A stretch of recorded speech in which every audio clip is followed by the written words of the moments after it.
Imagine a system so meticulously organized, so coldly efficient, that it could reduce human lives to mere inventory. A system where the theft of personal belongings was not a side effect of mass murder, but a carefully planned operation, documented with chilling precision.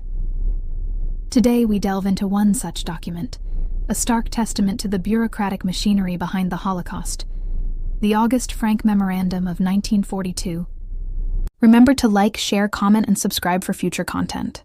This wasn't just a piece of paper. It was a window into the methodical dehumanization and exploitation that defined one of history's darkest chapters. It reveals how senior SS official August Frank, through this directive, detailed the systematic evacuation and exploitation of Jewish property. But who was August Frank? Born in 1898, August Franz Frank was a high-ranking German SS functionary, eventually reaching the rank of SS Obergruppenführer. His career path led him to a pivotal role within the SS main economic and administrative office, known as the WVHA, Wirtschafts- und Verwaltungshauptamt.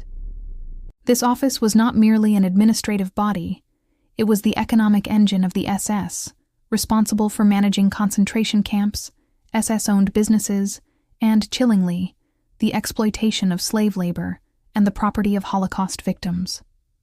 Frank, as the deputy head of the WVHA, was deeply entrenched in the logistical and financial aspects of the Nazi regime's genocidal policies.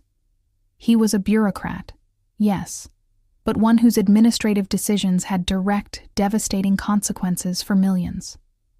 To understand the full weight of Frank's memorandum, we must place it within the grim reality of 1942. By this year, the Nazi regime's persecution of Jews had escalated from discrimination and forced emigration to systematic, industrialized mass murder.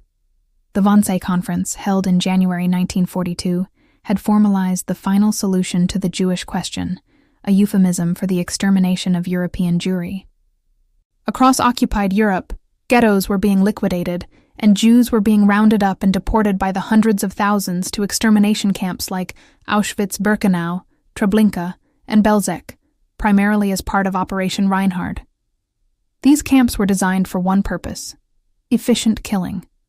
The sheer scale of the atrocities required an immense logistical effort, and it was into this machinery of death that August Frank's memorandum was issued. It wasn't about fighting a war, it was about managing the spoils of genocide. On September 26, 1942, August Frank issued his infamous memorandum. This top-secret directive, distributed to key SS administrative units, including the chief of the SS Garrison Administration Lublin and the chief of Administration Concentration Camp Auschwitz, laid out the precise procedures for handling the property of the evacuated Jews. The language itself is chillingly detached, referring to human beings as mere goods originating from thefts, receiving of stolen goods, and hoarded goods.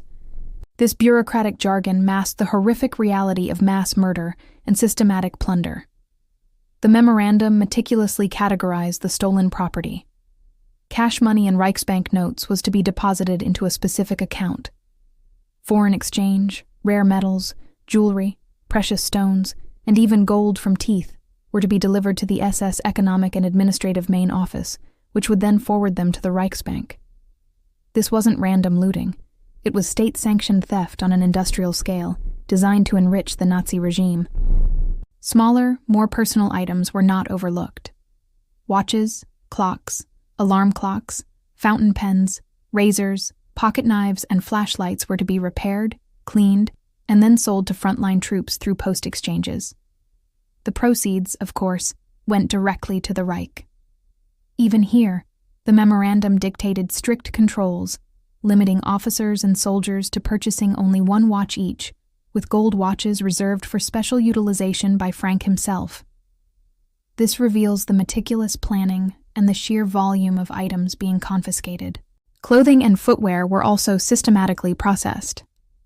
Men's clothing and underwear were to be sorted, valued, and after meeting the needs of concentration camp inmates, handed over to the Volksdeutsche Mittelstelle, ethnic German liaison office, for distribution to ethnic Germans being resettled in occupied Poland. Women's and children's clothing followed a similar path. The most disturbing detail, however, was the explicit instruction that the yellow stars, which Jews were forced to wear, had to be removed from all garments before redistribution. This act, seemingly minor, underscores the Nazis' desire to erase the identity of their victims even from their discarded possessions, while simultaneously benefiting from their stolen goods. Even common household items were catalogued for redistribution: featherbeds, quilts, woolen blankets, shawls, umbrellas, thermos flasks, baby carriages, combs, handbags, and suitcases were all destined for the Volksdeutsche Mittelstelle. Spectacles and eyeglasses were to be handed over to the medical office for utilization, with gold-framed ones separated for their precious metal content. Furs, both valuable and ordinary, were also collected and sent to various SS departments or clothing plants. The level of detail in this memorandum is staggering, illustrating the comprehensive nature of the Nazis' exploitation. This memorandum, when it came to light after the war, became a crucial piece of evidence. It directly contradicted August Frank's claims during the Nuremberg military tribunal that he was unaware of the mass extermination of Jews. The detailed instructions for handling the property of the evacuated Jews proved his intimate knowledge of the ongoing genocide. How could he manage the belongings of millions without knowing their fate? The memorandum itself was a damning indictment of his complicity. The August Frank Memorandum is more than just a list of confiscated items. It is a chilling blueprint for the bureaucracy of evil. It demonstrates how the Holocaust was not merely a series of violent acts, but a meticulously planned and executed state-sponsored enterprise. The language is devoid of emotion, focusing solely on efficiency and economic gain. It reduces human beings to categories of property, their lives and deaths, merely logistical problems to be solved. This document reveals the horrifying extent to which ordinary administrative processes were perverted to serve genocidal aims. Every watch, every coat, every pair of glasses represented a life brutally extinguished. Yet, in the memorandum, they are treated as mere commodities to be processed, sorted, and monetized. This detachment allowed individuals like Frank to participate in mass murder without ever directly pulling a trigger, hiding behind the guise of administrative duty. The significance of the August Frank Memorandum extends far beyond its initial purpose. After World War II, it became a critical piece of evidence in the Nuremberg Trials, particularly in the Pole trial, where August Frank himself was a defendant. It exposed the intricate administrative network that supported the Holocaust and helped to dismantle the defense often used by Nazi officials, that they were merely following orders or were unaware of the true nature of the atrocities. The memorandum served as undeniable proof of the systematic planning and the economic exploitation inherent in the Nazi regime's genocidal policies. It underscores the importance of documenting such crimes, as these records become vital tools for justice and historical understanding. Today, it stands as a stark reminder of the dangers of unchecked power and bureaucratic complicity in crimes against humanity, urging us to remain vigilant against any form of dehumanization and systematic oppression.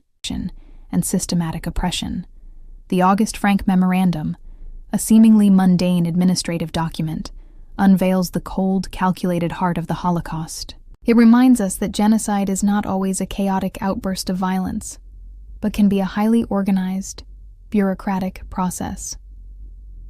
By meticulously detailing the fate of stolen Jewish property, Frank and his colleagues inadvertently left behind a powerful testament to their crimes and the suffering they inflicted. As we reflect on this dark chapter, let us remember the victims, understand the mechanisms of such atrocities, and commit ourselves to ensuring that such a bureaucracy of evil never again takes root. The lessons of the August Frank Memorandum are timeless, urging us to confront injustice, protect human dignity, and never forget.